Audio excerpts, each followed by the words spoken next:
A luxury jet on its maiden voyage is jolted in midair. Declare an emergency. We have a wind tip!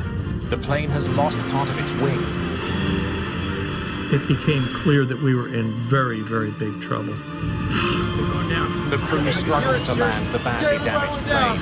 November 600, X-ray Lima, declare an emergency. But the trouble isn't over when they hit the ground. The crew is detained and questioned by police. Somehow, this small plane has triggered the worst crisis in Brazilian aviation history.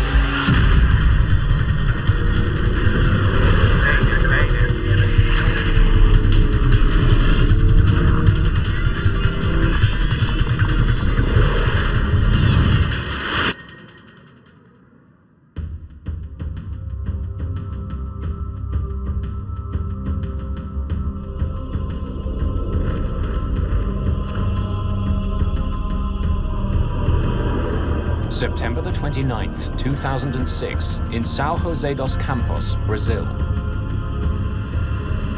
3, 2, 1! It's a big day at Embraer headquarters. The Brazilian aviation firm has just sold a brand new private jet to XLR, a US charter company. The price tag, $25 million. It's a beautiful airplane, and there was a beautiful little ceremony that Embraer had in the hangar just before we got on the plane. And the guys from XLR were particularly proud. The Legacy is a modified regional jet. The cabin redesigned for comfort. It can seat up to 13 people. And in its first 4 years of service, Embraer has delivered almost 100 of these sleek business jets. XLR will use the jet to fly customers around the world. But first, the company has to get the plane up to the United States. Joseph Lepore and Jan Palladino will be at the controls for the jet's maiden voyage. They've been down in Brazil for a couple of weeks, getting familiar with the new plane.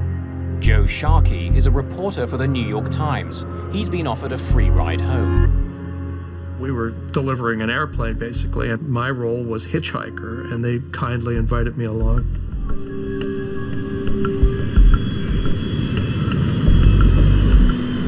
The Legacy jet is heading to Manaus in northern Brazil, a stopover on its way to New York. Half an hour after takeoff, the Legacy is flying over the heart of Brazil. The countryside stretches out below. The view out of the window is spectacular. I glanced out and I was amazed. Just to the horizon, nothing but treetops. And I just remember how pretty it seemed. At 10 minutes to 4 in the afternoon, the Legacy jet makes contact with controllers at the Brasilia Area Control Center, still nearly 100 kilometers away. Brasilia, November 600 X-ray Lima, flight level 370, good afternoon. CAW 229, raise altitude 3952, raise altitude 329. Raise altitude. Yes, Roger. 75% of the country's air traffic is handled by the controllers in this room.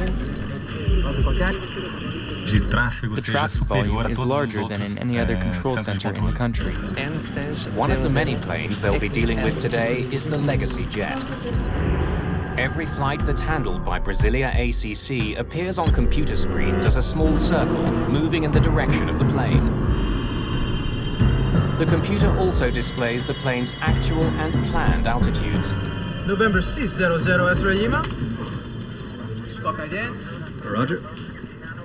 Palladino sends out a November signal. 600 Controllers use it to confirm that the data on their screen is coming from the plane Radar they think it is. surveillance. Radar surveillance.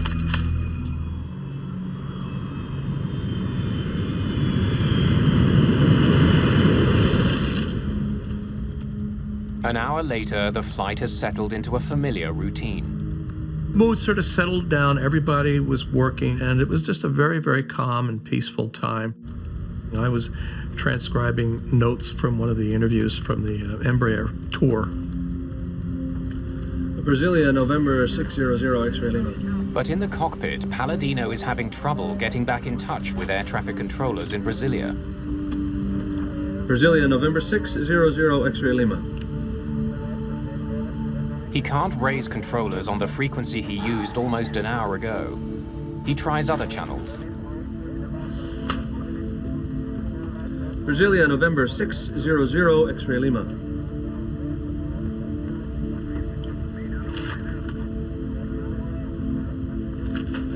Brasilia, November 600 X-ray Lima. November 600 X-ray Lima. After 12 attempts, Palladino finally gets in touch with Brasilia ACC, this time with a different controller who provides radio frequencies for future contact. Contact 123.32. 26.5. I'm sorry, I didn't get the last two. Sorry, say frequency one more time for November 600 X-ray Lima. The Legacy loses radio contact again. Brasilia, November 600 X-ray Lima. As the pilots try to restore communication with Brasilia, the plane continues to power through the sky. It's just minutes before 5 o'clock.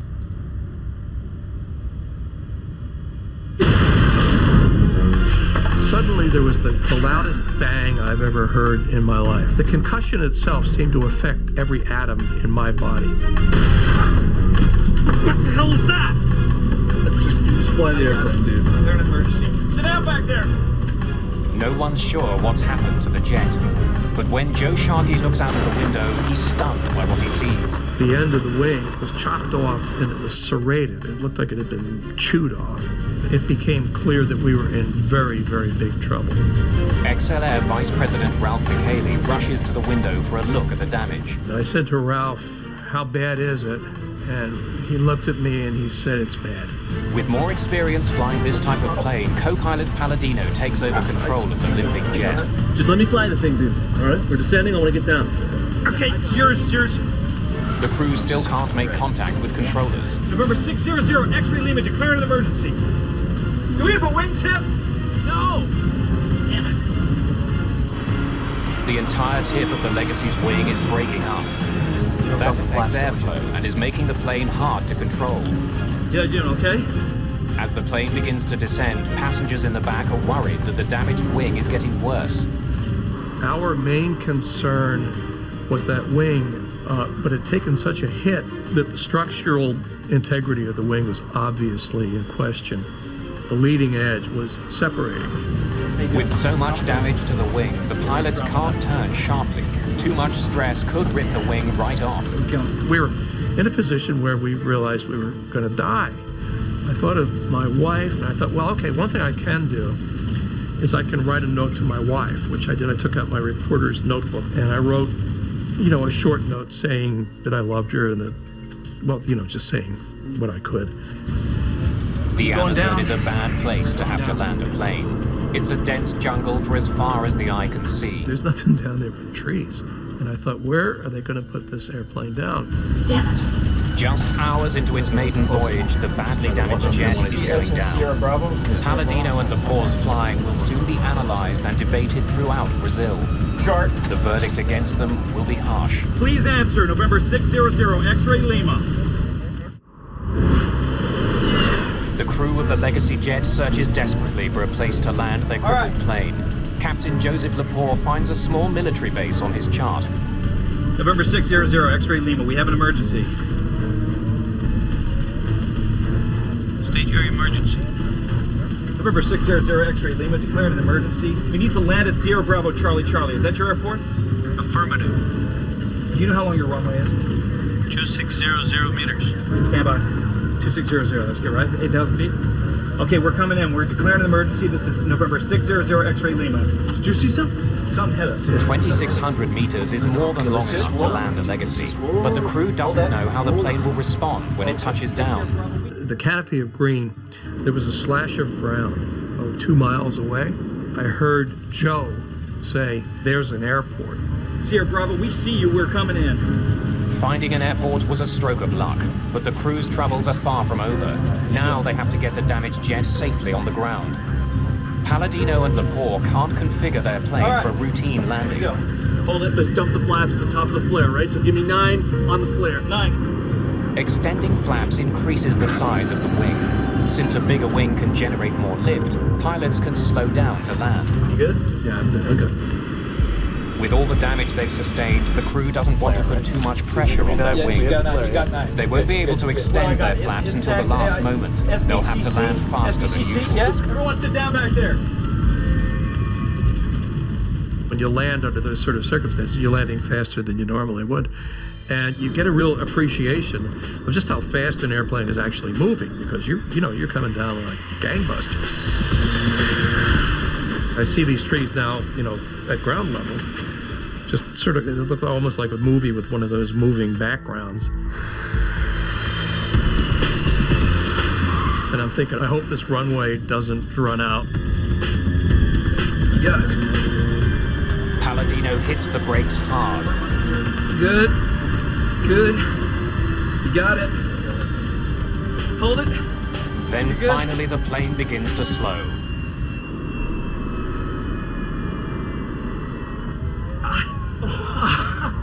Woo! Good job. Oh, man. And then finally, we just did come to a halt. There's that beautiful silence that occurs when the engines are shut down and everything was just quiet again.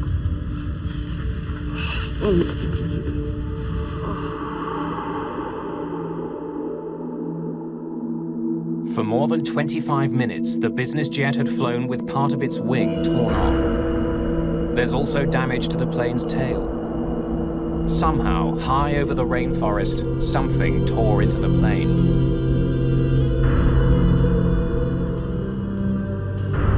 The bizarre day takes another strange twist. Because they've landed at a military base, soldiers confiscate the passports of everyone on board. And that's the point at which I realized that we were in custody. I don't think the others on the airplane had the immediate sense that this was a custodial situation.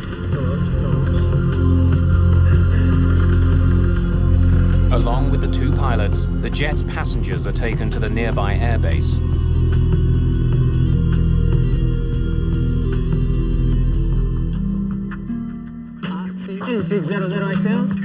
Range altitude 3200. The emergency on board the Legacy jet has thrown Brasilia ACC into turmoil. But it's not the only problem controllers there are facing. Takeoff. Another plane they're expecting to see hasn't shown up. Goal Flight 1907 should be on radar in Brasilia. The missing flight is a Boeing 737 with 154 people on board. It's been in the air for 2 hours and should be nearing Brasilia. But controllers there can't find any trace of that plane. Manaus, there isn't any goal. There isn't any goal with us here. It's on its way. They check its status with controllers in Manaus who were last in contact with the plane. Eu pedi para encerrar a Anxiety was instrução, high, and controllers porque, were além de confused ser about what to instrutor, eu say. sou supervisor They didn't também, know mas what no was dia eu happening. estava como instrutor. Deep in the Amazon, those who were on the XLR jet are also struggling to figure out what happened. We hit something, man. That's all I know. Maybe it was a condor. Are you kidding? It was 37,000 feet. Well, maybe it was a military jet. No, I think the plane must have exploded and we flew through the debris field. There would have been more impact. As they're trying to piece together the day's strange events, the group gets some shocking news.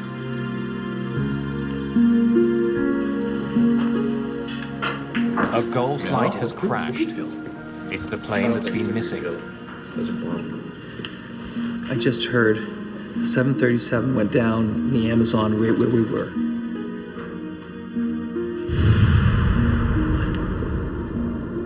It was like a thunderclap. The world changed immediately.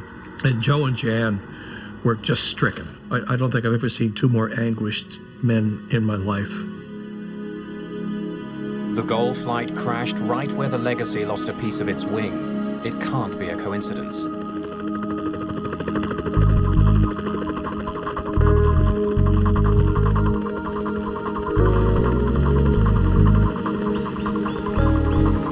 Approximately 100 kilometers from the military base, the wreckage of Gull Flight 1907 has been found. The greatest difficulty involved the fact that the plane fell straight down. When it hit the ground, the trees covered it up, making it hard to get to. The shattered remains of the plane litter the jungle floor.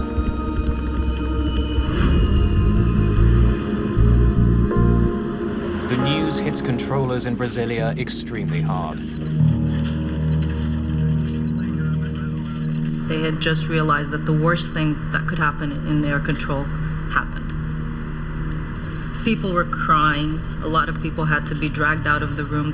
Things were not under control in the room. Over the next several days, troops pour over the scene of the Gull crash. The dense jungle slows their progress. Nós levamos ali aproximadamente para caminhar To walk about 1 kilometer in the forest took us about an hour. Nós levamos ali pelo menos 1 hora. A makeshift helicopter landing pad is carved out of the jungle. It's becoming increasingly clear that no one has survived. 154 people are killed. At the time, it's the worst crash in the history of Brazilian aviation. What had happened in the skies above the Amazon? Investigators face a mammoth job.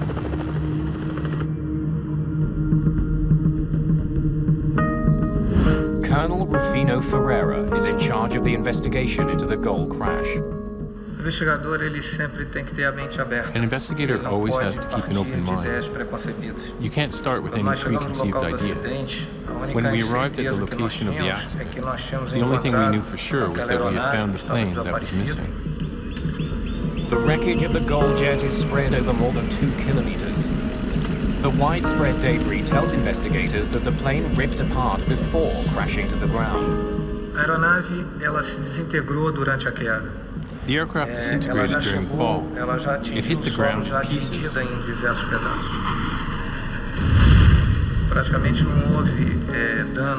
There was practically no damage caused by the impact with the ground. The plane had already fallen apart.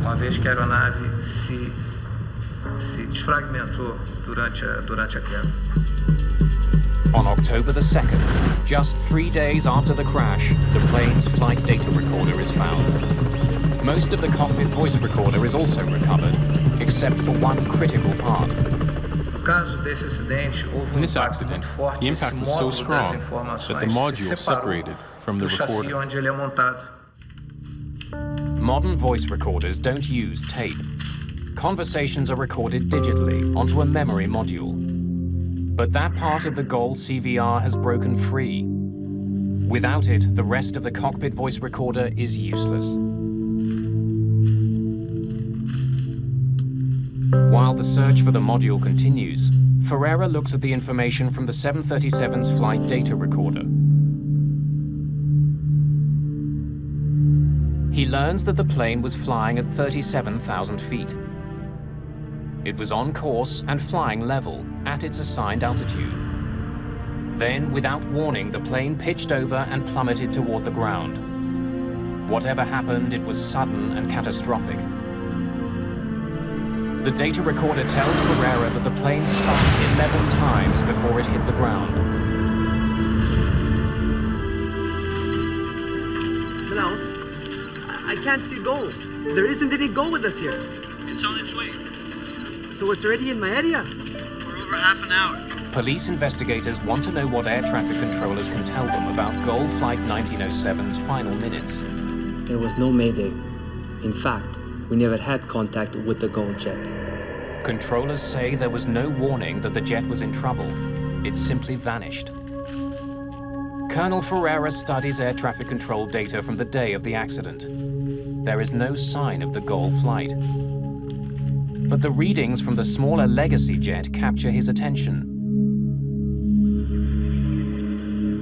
It seems to be flying erratically.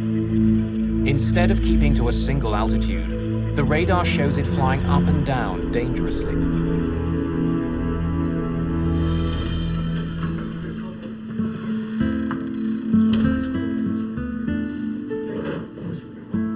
Perhaps the private jet pilots were testing out their new plane by climbing and descending quickly. They may have collided with the Gold jet as a result of their reckless flying. When that information leaks out to the country's newspapers, it makes front-page news.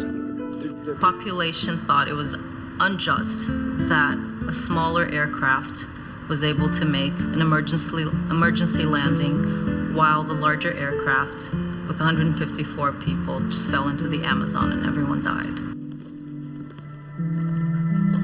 Neither Lepore nor Palladino are officially charged, but they are confined to a hotel room in Brazil while the investigation continues.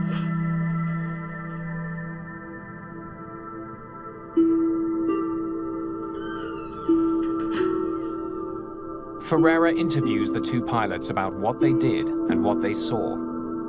Look, we were proceeding northwest on course to Manaus at 37,000 feet. Okay, we were attempting to contact Brazilian control. Were you changing altitude? No. I was on the plane. Had the plane been flying erratically or doing loop-de-loops or whatever it was, I think I would have had a pretty good story for the New York Times. Did you say you were flying at 37,000 feet? Yes, that's right. Flight level 370. We never moved from that.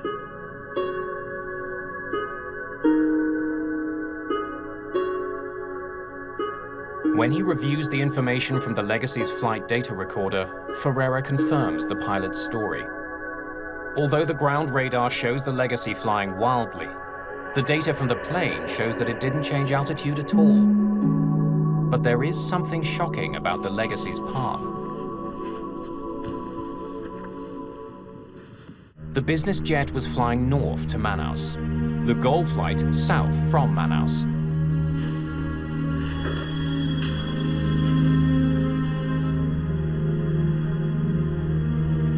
Ferreira can see that both planes were flying at the same altitude, 37,000 feet. He makes a horrifying discovery. For some reason, the two planes were on a collision course. Air traffic is typically routed along specific corridors through the sky, essentially highways in the air. But planes traveling in opposite directions are supposed to be separated by at least 1,000 feet. The airway system, for instance, between Brasilia and Manaus is very simple. It makes airplanes fly northbound, maintaining even levels, and airplanes flying southbound, maintaining odd levels. But somehow, the Legacy jet and the Gold 737 were traveling down the same aerial highway in opposite directions. For long minutes, they were heading straight for each other.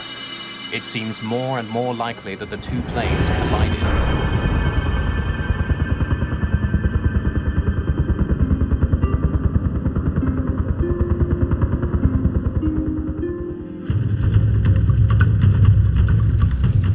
At the crash site, workers find support for this incredible theory.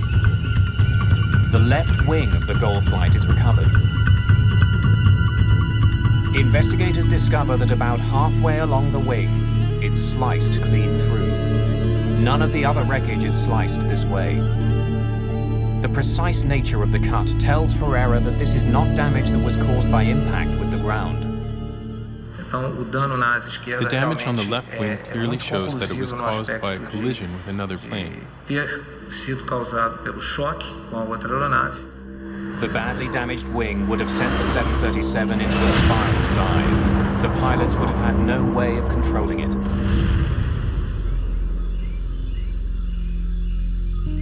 The sudden spiral motion would have pulled the plane apart. It's the reason the wreckage is spread over such a wide area. Ferreira finds the most conclusive evidence of a collision on the Legacy's damaged wing. Foram encontradas marcas muito pequenas. On the Legacy, we found very small traces of paint that came from the Gold wing. Considerada como da cor da aeronave da Gold. Together, the planes had a combined speed of 1,600 kilometers an hour. At that speed, the wingtip of the small jet easily sliced through the 737. Colonel Ferreira now understands what caused the Gold jet to crash, but he doesn't know why. How had the two jets ended up in the exact same airspace without anybody noticing?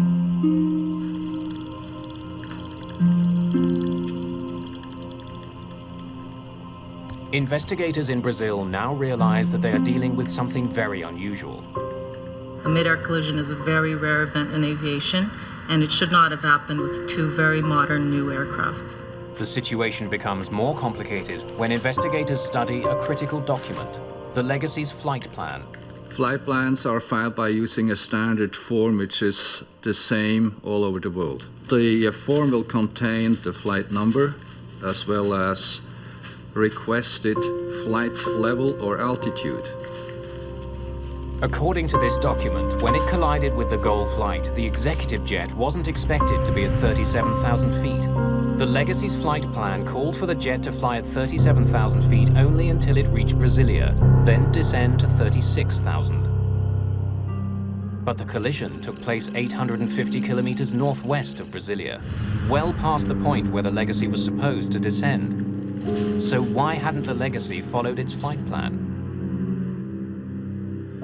The flight plan calls for you to descend to 360 at Brasilia. Why didn't you? We weren't told to. Before we took off, we were cleared for 370 all the way to Manaus. That's what we did, sir. I don't know where you're getting the information from. Yeah, we followed the rules. We were not told to descend, and we did not descend.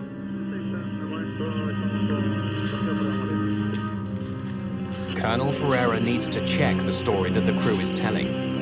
He wants to know exactly what they were told by controllers when they took off from São José dos Campos. November 600 X-ray Lima, ATC permission for Manaus, flight level 370. The Legacy's last instruction was to fly all the way to Manaus at 37,000 feet.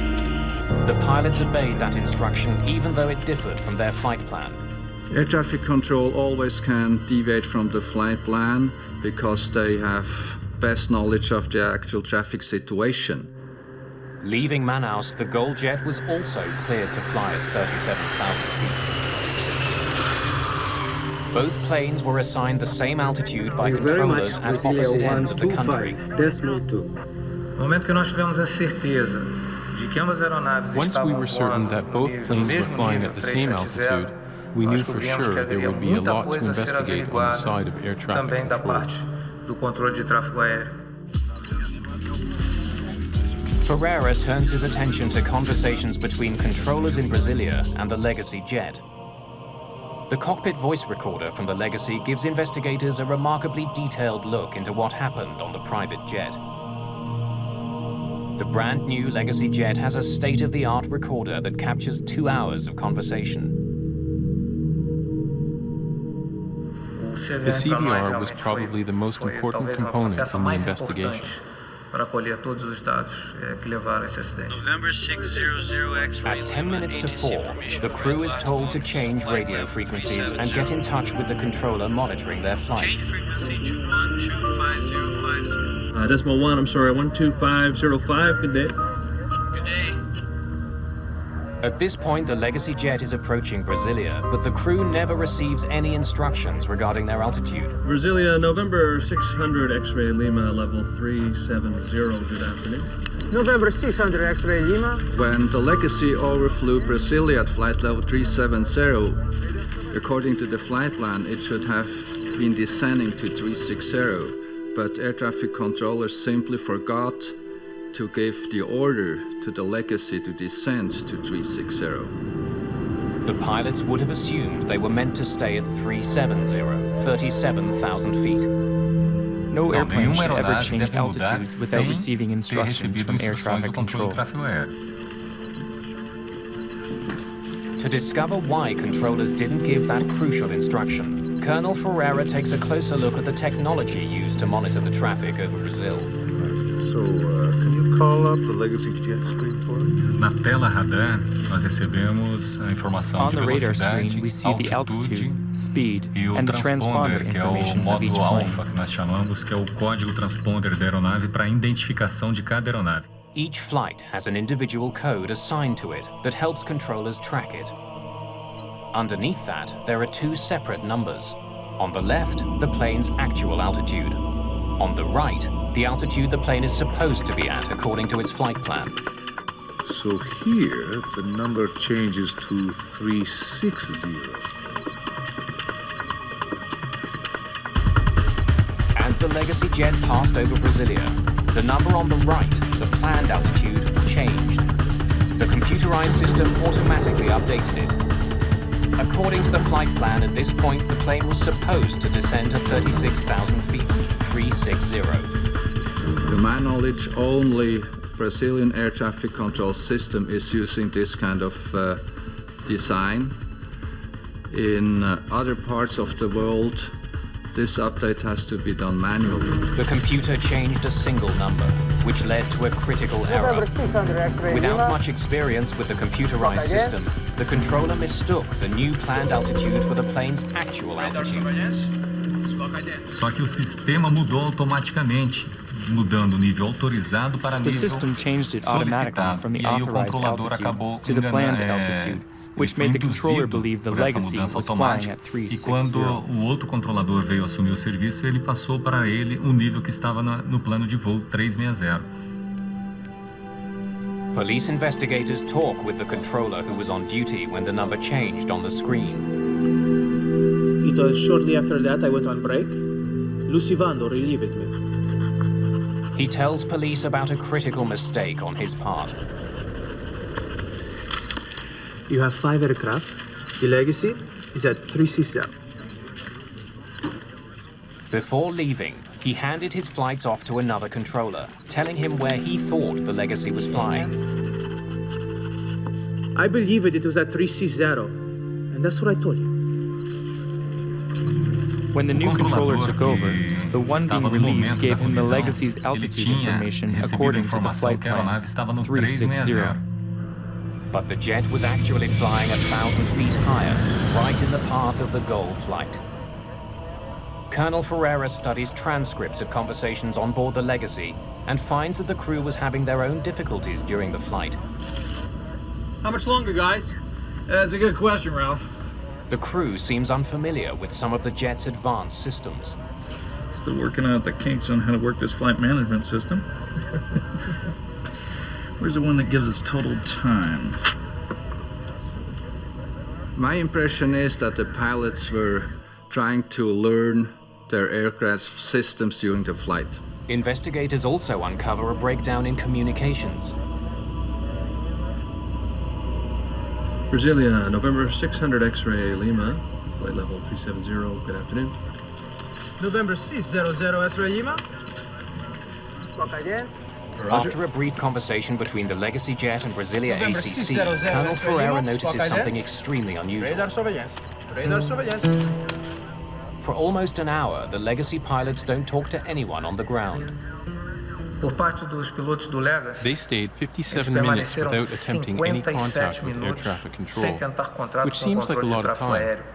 After 57 minutes, they tried to call 12 times without success. 57 minutos, realizaram inicialmente 12 tentativas de chamada, sem sucesso.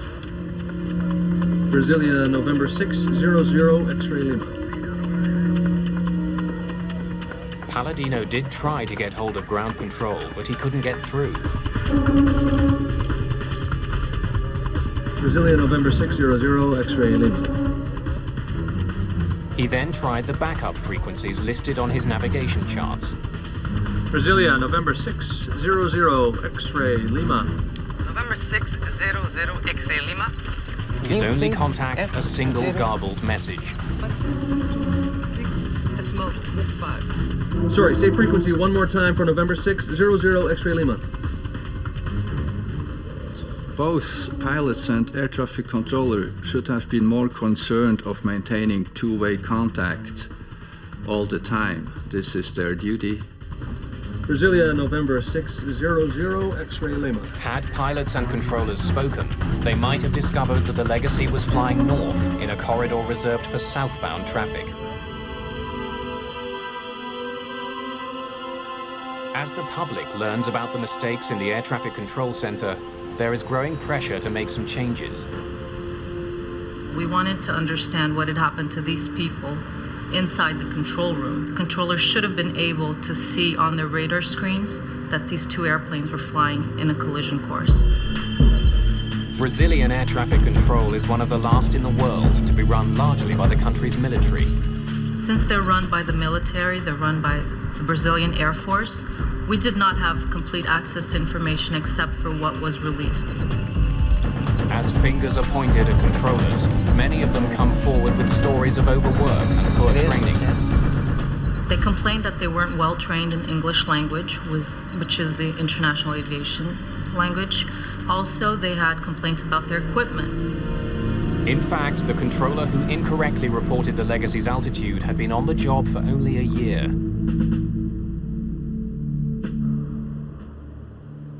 A valuable piece of the puzzle is still missing. Investigators still don't know what happened during the final minutes of the GOL flight. Soldiers have been scouring the Amazon jungle with metal detectors looking for the plane's missing memory module.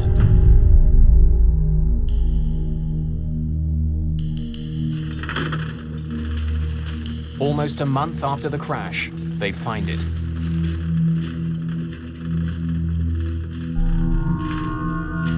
Colonel Ferreira hopes to hear some reason why the GOL crew wasn't able to avoid colliding with an oncoming jet. GOL 1907. Contact Brasilia. ACC on 125.2. A good flight. Thanks very much, Brasilia 12.2. GOL 1907. There are no alarms before the collision. No warning that they were flying straight for another jet. Pilots rely on air traffic controllers to keep other planes out of their path. They spend much of their time monitoring their instruments, not the skies ahead. At the speed they're traveling, they'd only have to look away for a few seconds to miss an approaching plane. There were no issues of communication and no misunderstanding between the pilots and air traffic control.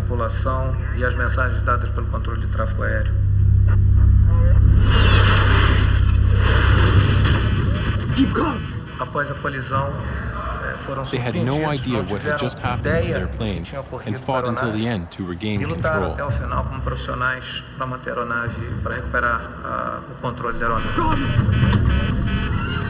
For less than a minute, the pilots struggle for control, but there's nothing they can do. But why were there no warnings? Both planes were equipped with a safety feature designed to prevent exactly this type of accident. Ferreira now needs to know why that system failed.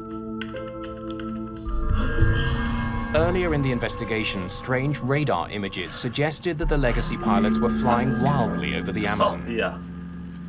Now those suspicions have vanished, but Ferreira revisits the fluctuating radar data to understand why neither plane knew the other was coming. You see, the altitude is varying significantly.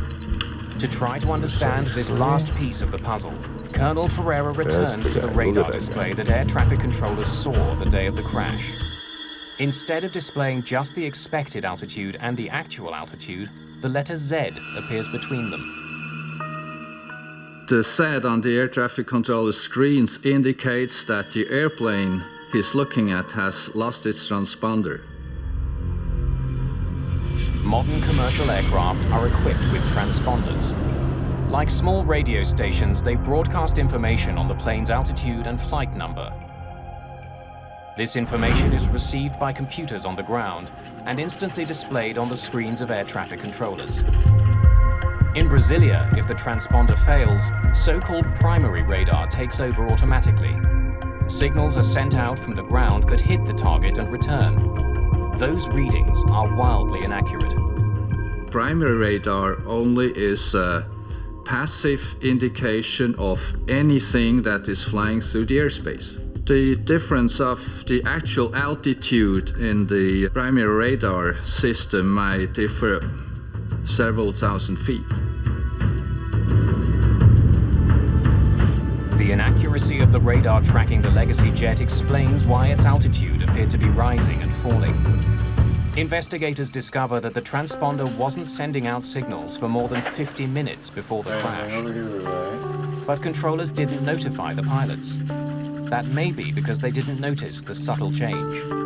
A forma como é apresentado para o controlador não é nenhum sinal de alerta. Não existe algo que chame a atenção visual para o controlador, como se piscasse ou algo que chamasse realmente a atenção do controlador para que, aquele momento, aquela aeronave perdeu. There's an even more critical role played by the transponder. It doesn't just beam information to controllers on the ground, but to other planes as well. All commercial aircraft are equipped with a warning system called TCAS, the Traffic Collision Avoidance System. TCAS gives relative position of other airplanes within range of your own airplane. TCAS picks up a signal from an oncoming plane's transponder and issues a warning if it's too close. If either plane's transponder is off, the system won't work. What the hell is that? Ferreira discovers that the Legacy's transponder was working early in the flight and after the collision. But for more than 50 critical minutes, it was silent.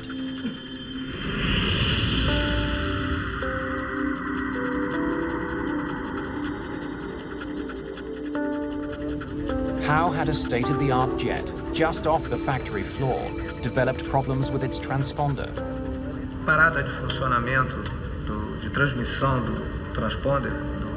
The failure of the transponder certainly contributed to this accident. Para a ocorrência do acidente. E nós tínhamos and we had to find a out what caused necessidade it to de fail. descobrir o que causou essa interrupção no funcionamento.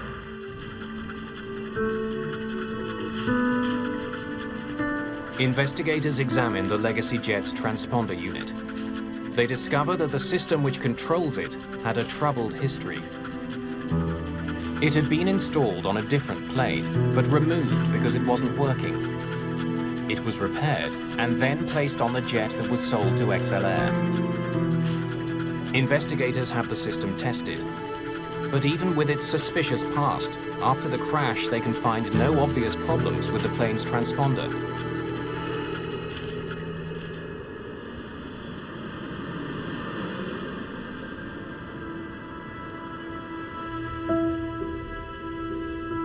Now this is the layout now on the standard one in the Legacy jet.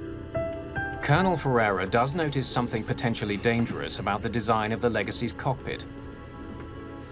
If a pilot uses the built-in footrest during flight, his toes can come in contact with the buttons on the transponder. Here, show me what it looks like in standby mode. And when the transponder does go into standby, it would be difficult for a pilot to notice. There's no alarm?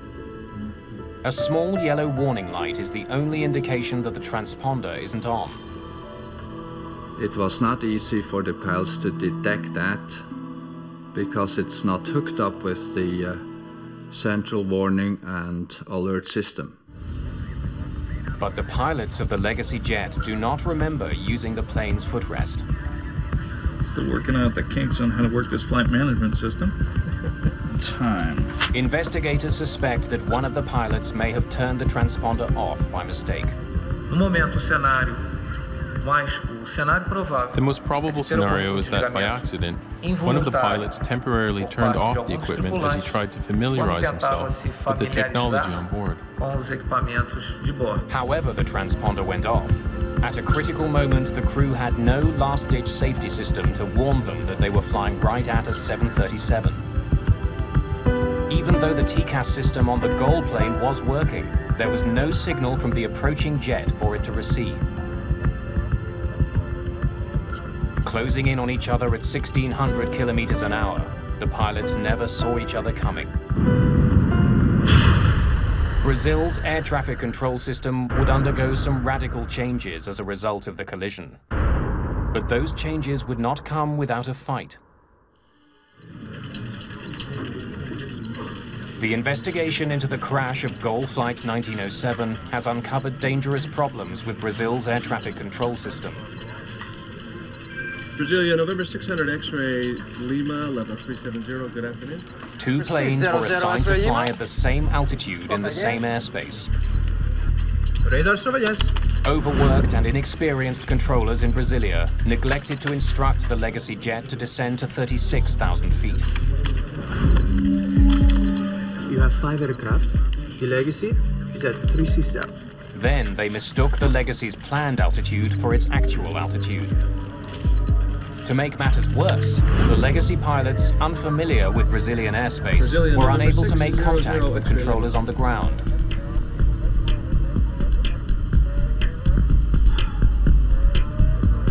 And somehow the transponder, which broadcasts their location in the sky, went silent,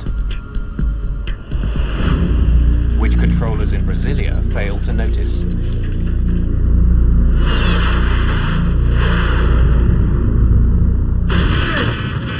Keep going.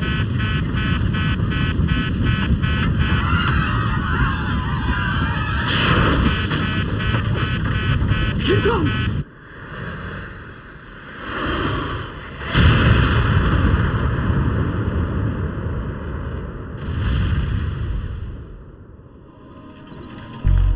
A multi-billion-dollar ATC system designed to keep planes apart had failed to detect 2 planes on a collision course. Uma série de erros, de falhas humanas ocorreram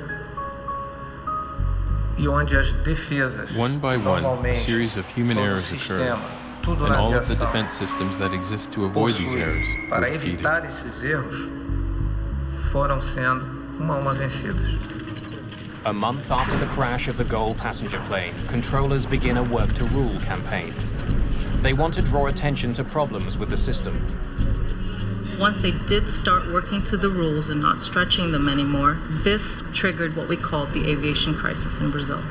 At a certain point, maybe 40% of flights in all of Brazil had over an hour delays.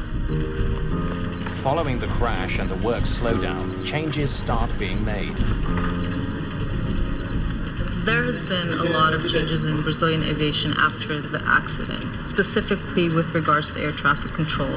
The Air Force had to admit that they had a shortage of controllers, and also there's a higher degree of accountability. In the United States, the Federal Aviation Administration issues 2 recommendations as a result of the tragedy. Pilots flying Legacy jets are warned of the possibility that putting their feet up in the cockpit could accidentally turn off the transponder. And manufacturers are told that an alarm should sound if the TCAS system shuts off.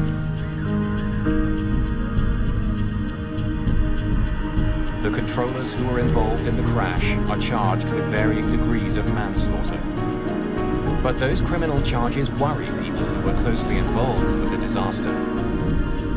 Trabalhar uma investigação com fins de prevenção, quando existe uma An pressão muito investigation like grande ours, which de focuses outros on processos prevention, criminais suffers huge setbacks when there was oriundos pressure de to lay uma charges. comoção muito grande por ter sido o maior acidente. By blaming people, we might be creating a culture where people will not come forth and be honest about failures and mistakes. And when we try to hide that, things get swept under the carpet, and soon enough they'll come out again. Nenhum controlador sai de casa hoje No controller pensando que leaves his vai home in the bater morning avião thinking ou he's ele going to quebra crash a o plane. avião. And so the Então, a criminalização criminalization só only atrapalha a interferes with investigação investigations that que can pode, prevent no further futuro pode vir accidents. a evitar novos acidentes. More than 2 months after the crash, the crew of the Legacy jet is finally allowed to return to the United States. Joe and Jan barely got out of the country. There was an attempt to hold them under what I thought was a cobbled together initial criminal charge of, quote, failing to ensure the safety of Brazilian skies. While we are all grateful for the safe return of Joe and Jan and everyone aboard the Legacy, we are all saddened by this tragedy which took many innocent lives. More than a year after the accident, the Legacy jet that survived a Midair collision was still at the airfield in the Amazon. Its maiden voyage cut short by a tragic series of technological and human errors.